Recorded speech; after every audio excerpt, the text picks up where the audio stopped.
Pis yoldaşdansa tənhalıq yaxşıdır. Ey oğlum, özündən böyüklərlə məşvərət et. Hərdən özündən kiçiklərlə də məsləhətləşməkdən utanma. Günahkar və bədxasiyyət adamlarla dostluq etmə. Onlar köpək kimidirlər. Əgər səndə bir şey tapsalar, yeyib qarınlarını doyurarlar. Əks halda sənin barəndə pis sözlər danışıb, səni rüsva edərlər. Onların dostluğu bir saatdan artıq sürməz.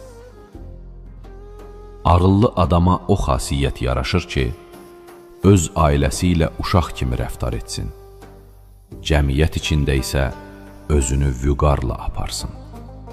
Ey oğlum, cəmaatı söymə ki, öz ata-anan da söyülməsin. Ey oğlum, insanın vücudu 3 hissədən ibarətdir. Bunların biri Allaha aid, digəri özünə aiddir, o biri isə ilan, çayır və həşəratlar üçündür. Allaha aid olan hissə ruhdan ibarətdir. İnsanın özünə aid olan hissə onun əməlləridir.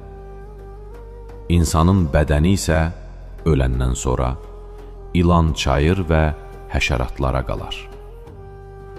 İlan, çayırdan ötürü, yəni öz cismani istəkləri üçün çalışan adam ziyan çəkmişdi.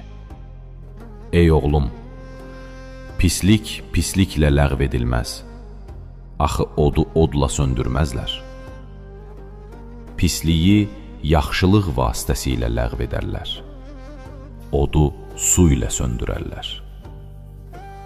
İnsanları yaxşı əməllərə çağır, pis işlərdən çəkindir. Nə qədər ki səni hesaba çəkməyiblər, öz-özünü hesab çək. Söz gümüşdürsə, sükut qızıldır.